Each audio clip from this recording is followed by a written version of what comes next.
நம்ம அன்புள்ள கனிமொழி அக்கா. என்னமோ மத்தவங்க ஆட்சியில தான் வந்து இளம் விதவைகள் வந்து அதிகமா இருக்கிறாங்கன்னு சொல்லிக்கிட்டு இருப்பாங்க. இப்ப எங்கடானா அக்கா ஆளையே காணோம். அக்கா கிட்ட டைரக்டா ஒரே ஒரு விஷயம் மட்டும் கேட்டுக்கலாம். உங்க அண்ணா, அதாவது உங்க அண்ணா இருக்காங்கல்ல, அவங்க கிட்ட சொல்லி கொஞ்சம் இந்த பிரச்சனை எல்லாம் ஏதாவது சரி பண்றதுக்கு ட்ரை பண்ணுங்க. அப்படி ட்ரை பண்ணலையா விட்டுடுங்க, ஃப்ரீயா விடுங்க. எங்க அண்ணா இருக்காங்க. நம்ம கஷ்டத்தையும் சரி பண்ணுவாங்க, உங்க கஷ்டத்தையும் சரி பண்றதுக்காக நம்ம அண்ணா இருக்காங்க. நம்ம அண்ணா அவர்கள் 2026ல வெற்றி தலைவரா ஆட்சிக்கு வரப்போவது உறுதி.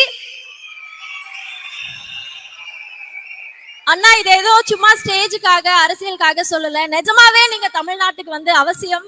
நீங்க ஆட்சிக்கு வந்தே ஆகணும். பெண்களாகி எங்க எல்லாருக்கும் நீங்க ஒரு பாதுகாப்பு கொடுத்தே ஆகணும். எங்களுடைய கடைசி ஹோப் நீங்க மட்டும்தான். தேங்க்யூ.